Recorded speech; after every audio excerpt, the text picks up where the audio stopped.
Hello hello hello, मेरा नाम है आनंद वर्मा और आपका मेडिकल काउंसलिंग सेंटर में स्वागत है। तो आज हम बात करने वाले हैं कि क्या पांचवा राउंड होगा, यानी हमारा जो आने वाला स्पेशल स्टे राउंड होता है होगा, एक क्वेश्चन मार्क है। तो बच्चों, पेरेंट्स एंड गार्जियन, बहुत रिस्पॉन्सिबिलिटी के साथ एंड पूरी जिम्मेदारी के साथ मैं बोल रहा हूँ कि बिल्कुल होगा।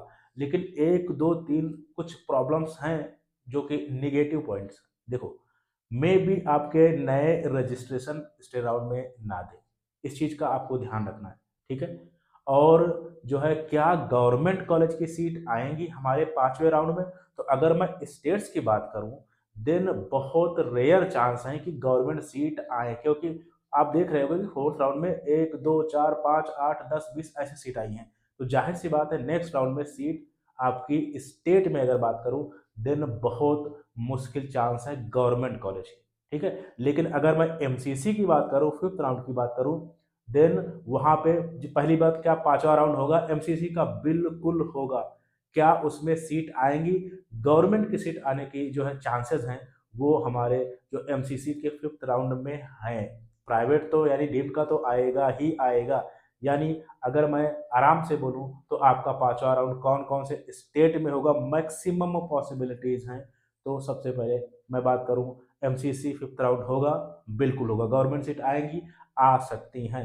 लेकिन प्राइवेट सीट, अगर गवर्नमेंट सीट 5 आई तो प्राइवेट सीट आपकी 10 आएंगी, 15 आएंगी, 20 आएंगी। कहने का मतलब है कि स्पेशल राउंड सिर्फ और सिर्फ प्राइवेट कॉलेज के लिए होते हैं। गवर्नमेंट कॉलेज का खेल तीसरे राउंड में, रहा हुआ एक दो सीट पांचवें राउंड में, और जो है मतलब एक दो सीट में बोल रहा हूँ, वो भी एमसीसी में आपका आ सकती हैं। तो कौन कौन से स्टेट में आपके स्पेशल राउंड हो सकते हैं उसका मैं आपको बता दे रहा हूँ। एमसीसी का पांचवा राउंड आएगा, यूपी का पांचवा राउंड आएगा, बिहार का पांचवा राउंड आएगा, आपका कर्नाटका का पांचवा राउंड आएगा, राजस्थान का पांचवा राउंड बिल्कुल आएगा, वेस्ट बंगाल का पांचवा राउंड आएगा, पूरे साउथ इंडिया का पांचवा राउंड आएगा, केरला, कर्नाटका, तमिलनाडु, आंध्रा एंड तेलंगाना बिल्कुल आएगा। लेकिन क्या इनमें गवर्नमेंट सीट होंगी? तो आपको अगर मैं बोलूं तो एक या दो ऐसे ही सीट निकल जाए जो कि वीड और रूल जो ब्रेक करते हैं उनके लिए आ जाए। तो मैंने आपको स्टेट भी गिना दिए कहाँ कहाँ आ सकता है।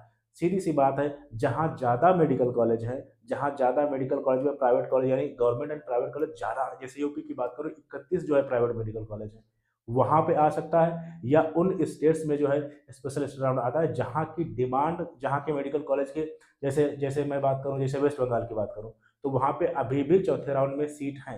राजस्थान की बात करूँ तो अभी भी वहाँ चौथे राउंड में सीट आपकी हैं। पांचवें राउंड में सीट इस वजह से आती हैं क्योंकि यहाँ पे जो है बॉन्ड सिस्टम है, यानी हर एक बच्चा, पेरेंट्स या गार्जियन कोई 1.5 करोड़ रुपए इकट्ठा नहीं कर सकता। जैसे मैं वेस्ट बंगाल की बात करूँ, यहाँ भी बॉन्ड सिस्टम है कि यानी आपके जेब में लगभग जितना टोटल फीस होनी चाहिए, यानी 80 लाख बजट है, 90 लाख बजट है, 1 करोड़ बजट है, देन आपके जेब में पूरा पैसा होना चाहिए। तो बहुत लोग अफोर्ड नहीं कर पाते हैं। ठीक है। तो इस वजह से जो है ज़्यादातर, जहाँ जहाँ जैसे मैं कर्नाटका की बात करूँ तो वहाँ पे जो आपका जो सिक्योरिटी अमाउंट है वो 12 लाख 25 लाख रुपए है ना। तो इस वजह से हर कोई अफोर्ड नहीं कर पाता, तो थोड़ी सीट बच जाती है। लेकिन अभी ये कंडीशन है हमारे जो है स्टेट आउट की, अगर आपके जेब में, यहाँ मैं देख रहा हूँ कि जेब में लोगों के पैसा है, बस यार टोटल फीस लिए घूम रहे हैं, फिर भी कॉलेज नहीं मिल रहे हैं। मैं फिर से आपको एक बार बताना चाहता हूँ, प्लीज़ आप सिर्फ कॉलेज मत लेना, आप अच्छे कॉलेज के पीछे जाओ। काउंसलिंग ऐसे ही नहीं करनी, कोई भी कॉलेज मिल जाए, परफेक्ट काउंसलिंग करनी है जिसमें उस कॉलेज के बारे में एक एक जानकारी आपको होनी चाहिए, अंदर की बाहर की। कोई पास होता, नहीं पास होता, फेल होते हैं बहुत से, प्राइवेट कॉलेज में भी लोग फेल होते हैं, और फेल होने का मतलब ये कि दोबारा फीस पड़ेगी। तो इस चीज़ का आपको ध्यान रखना है। बहुत से मैंने इस पर एक अच्छा वीडियो कर रखा है भाई। और काउंसलिंग, अगर सही काउंसलिंग कर रहे हो तो बहुत कॉम्प्लिकेटेड है। आप बेहतर और बेस्ट कॉलेज में जाने की कोशिश करो, यही मेरी तमन्ना है। और यही, क्योंकि देखो, जितना साफ और सीधे तौर पे मैं आपसे बात करता हूँ, मैं किसी के पीछे नहीं पड़ता। मैं आपसे एक बार बात करूंगा, 2 बार बात करूंगा, 3 बार बात करूंगा। अगर आपको चीजें मेरी समझ में आएंगी तो ठीक है, नहीं समझ में आएंगी तो बहुत सा काउंसलर, बहुत सी दुनिया बड़ी है भाई, जहां आपको ठीक लगे वहां काम करो। लेकिन बस ये है कि आपको अच्छे कॉलेज के पीछे भागना है, अच्छा कॉलेज मिलना चाहिए। नहीं तो आने वाले जो फ्यूचर है, बहुत भयंकर तरीके से कंपटीशन होने वाला है। क्योंकि 5 साल बाद बहुत ज्यादा एमबीबीएस बच्चे आपको मिलेंगे जब आपको डिग्री मिलेगी। तो अगर आपको स्किल नहीं होगी, यानी आपका कॉलेज अच्छा नहीं होगा, तो स्किल कहाँ से लाओगे? और स्किल नहीं होगी तो कैसे क्लिनिक चला लोगे, कैसे हॉस्पिटल चला लोगे, कैसे आप किसी के यहाँ जॉब करके किसी हॉस्पिटल में अच्छा रिस्पॉन्स कर पाओगे? बहुत प्रॉब्लम्स आएगी। मैं बहुत सीधा आप लोगों से बोलता हूँ, इतना कोई नहीं बोलेगा, ठीक है? लोग क्या करेंगे, हाँ कैसे भी कॉलेज दिलाओ यार, निकलो बस, हो गया अपना काम खत्म, उसके बाद में जो है चीज़ें नहीं। लेकिन मैंने बच्चों से डायरेक्ट बात किया हुआ है, डायरेक्ट। मैं चाहता टीम का नंबर दे देता, इधर दे देता, उधर दे देता, नहीं करता। और मैंने एक एक लोगों से 5-5, 8-8 बार बात की है। इतना आपके साथ जितना मेरी औकात है, उससे मैं बहुत ज़्यादा करने की कोशिश कर रहा हूँ। सीधा डायरेक्ट, कोई फ्रॉड वाली बात नहीं, सीधा, ठीक है? तो प्लीज़ आपको कॉलेज पे फोकस करना है, सही से काउंसलिंग करनी है और बढ़िया कॉलेज में जाना है, ठीक है? तो स्पेशल राउंड आपका आएगा और बहुत से बच्चे या पेरेंट्स मुझे कॉल किया, सर एलिजिबल हैं। बहुत से ऐसे बच्चों के मुझे कॉल आए जो स्पेशल राउंड के लिए एलिजिबल बचे ही नहीं है। सर मेरा फॉर्म फिल नहीं हो रहा। अरे भाई, आप एलिजिबल ही नहीं हो, ठीक है? तो ये चीज़ें आपको ध्यान रखनी है। और हर स्टेट में एक इतनी बड़ी पीडीएफ आ जाएगी, वहाँ पे नाम लिखे होंगे, देखना हर स्टेट में ये जो है एलिजिबल नहीं है नेक्स्ट ईयर के लिए भी। बिल्कुल भाई, ध्यान रखना, रूल्स बहुत अलग होते हैं। अगर आप अपने आप काउंसलिंग कर रहे हो तो आप बेहतर कॉलेज नहीं उठा पाओगे, या तो प्राइवेट कॉलेज की बात करें तो महंगा कॉलेज उठाओगे, और वो उस कॉलेज के बारे में आपको कोई जानकारी नहीं है। आप क्या कर लोगे भाई, गूगल कर लोगे ना, एरिया देख लो, इतना एकड़, ये पेशेंट फ्लो, क्या यार रियलिटी होती है?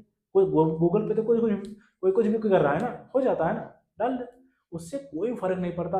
आपको अंदर की बातें ध्यान रखनी है कि क्या पढ़ाई होती है, कि क्या पेशेंट फ्लो, कि प्रोफेसर 2-4 महीने में चेंज होते रहते हैं, लैब है नहीं है, बहुत कॉम्प्लिकेटेड चीज़ है, पासिंग परसेंटेज कितना है, ठीक है? तो ये चीज़ें ध्यान रखनी है आपको। इसी वजह से मैं बोलता हूँ काउंसलिंग बहुत कॉम्प्लिकेटेड है। अगर आप पढ़े लिखे हो, अगर आप पढ़े लिखे नहीं हो, काउंसलिंग के बारे में कुछ पता ही नहीं है, या आपके घर में पहला एक आधा डॉक्टर है, देन आपको कॉलेज मिल जाएगा, आप खुश हो जाओगे। लेकिन मैं बहुत, जो अब वो समय आ गया है, अब वो समय आ गया है, ये 2000, सन 2000, 1998, 92, 94 नहीं है। उस समय तो बीटेक की भी वैल्यू थी, बीटेक की वैल्यू थी ना। लेकिन उसके बाद में ऐसे कॉलेज बीटेक किया कि गवर्नमेंट कॉलेज में जो है सीट खाली पड़ी रहती। तो प्लीज़, मैं फिर आपको बोल रहा हूँ, बहुत आप 1 साल 5 महीना ले लो, लेकिन कॉलेज अच्छा लेना, कॉलेज अच्छा लेना। और प्राइवेट कॉलेज में फिर उनके लिए है भाई, जो सक्षम है, जो 1 करोड़ रुपए बच्चे पे लगा दें, फिर भी उनकी सेहत पे फ़र्क ना पड़े। अगर आप पाई-पाई जोड़-जोड़ के 60 लाख रुपए इकट्ठा किए और फिर सोच रहे हो कि मुझे प्राइवेट कॉलेज में जाना है, आपको प्राइवेट कॉलेज आपके लिए नहीं है। प्राइवेट कॉलेज उनके लिए हैं जिनका अगर 50 साल 70 लाख 1-1.5 करोड़ लग जाता है, उनकी सेहत पे, घर परिवार फैमिली पे फर्क नहीं पड़ता, उनके लिए प्राइवेट कॉलेज है। जेवर बेच के, जमीन बेच के, और जो है आप जो है लोन लेके कभी भी प्राइवेट कॉलेज में एडमिशन नहीं कराना, क्योंकि आप पाई पाई जोड़ोगे, उसके बाद में आप 60 लाख इकट्ठा करोगे और कोशिश करोगे कि नहीं मुझे कोई ना कोई कॉलेज मिल जाए। अरे आपका कोई बैकग्राउंड नहीं है। मेडिकल फील्ड उनके लिए अच्छी है जिनका बैकग्राउंड मेडिकल फील्ड का हो, या मतलब अच्छे बिजनेसमैन हो, या अच्छे कोई नेता टाइप को, जिनको पैसे से कोई फर्क नहीं। बच्चा अगर नहीं भी अच्छा कर पाए तब भी कोई दिक्कत नहीं है। लेकिन आप सब कुछ बेच बाच के, लोन लेके सारा कुछ करेंगे ना, बहुत डिप्रेस्ड बच्चा हो जाएगा, उसको जिंदगी भर बहुत मेहनत करनी पड़ेगी। प्राइवेट कॉलेज की मैं सलाह फिर से बोल रहा हूँ, जिनका बैकग्राउंड अच्छा है, या उनके मम्मी पापा डॉक्टर हैं, मेडिकल फील्ड से रिलेटेड हैं, या जो है बिजनेसमैन हैं बड़े, या कोई नेता टाइप के लोग हैं, जिनका मतलब अगर पैसा खर्च भी हो जाए फिर भी दिक्कत ना, अगर पाई पाई जोड़ के आप करोगे ना, वैसे भी प्राइवेट कॉलेज में थोड़ा बहुत 10-20-50 हज़ार रुपये आपका एक्स्ट्रा लगता रहता है। लेकिन आप सोचोगे कि मेरा 60 लाख रुपए में बजट है, बस इतने में हो जाए, नहीं होता। प्राइवेट कॉलेज आपके लिए नहीं है। मैं बहुत जिम्मेदारी से बोल रहा हूँ आपको, प्राइवेट कॉलेज सिर्फ और सिर्फ, मैं फिर से बोल रहा हूँ भाई, उनके लिए हैं जो अच्छे बैकग्राउंड से हैं। जोड़ जाड़ के आपका कोई बैकग्राउंड मेडिकल फील्ड से नहीं है, आप जो है किसान हैं, या जो है थोड़ा बहुत छोटी मोटी गवर्नमेंट जॉब है, उसमें इकट्ठा करके नहीं करना। प्राइवेट कॉलेज पे पैसा आपको खर्च नहीं करना है, क्योंकि केवल एमबीबीएस को कोई नहीं पूछता। अभी आप 5 साल बाद केवल एमबीबीएस होगा। अगर आप एमएस एमडी नहीं किए तो आपको जॉब भी नहीं मिलेगी। केवल एमबीबीएस डॉक्टर है, प्राइवेट कॉलेज में 15 हज़ार, 18 हज़ार, 20 हज़ार पे काम कर रहा है। मैं एकदम रियलिटी आपको बोल रहा हूँ। 1.5 करोड़ रुपए लगाने के बाद अगर 15-20 हज़ार पे आपको काम करना पड़ा, आप रो दोगे। और ये दिक्कतें उनको होंगी जो पैसा थोड़ा थोड़ा जोड़ जोड़ के, इधर उधर लेके 50-60 लाख इकट्ठा करके प्राइवेट में जाए। प्लीज मत करना। मेरी ये जिम्मेदारी है आपको सही गाइड करना। आपको कोई नहीं बताएगा, आपका फैमिली के, देखो जब मैं काउंसलिंग करता हूँ, जब मैं आपसे बात करता हूँ, एज ए फैमिली मेंबर मैं बात करता हूँ। मैं अपने जो है मम्मी पापा के साथ क्या करूँगा या मैं अपने बच्चों के साथ क्या करूँगा, सेम वही चीज़ मैं आपको गाइड करता हूँ। मैं कभी नहीं चाहता कि आप फँसो, ठीक है? Thank you very much.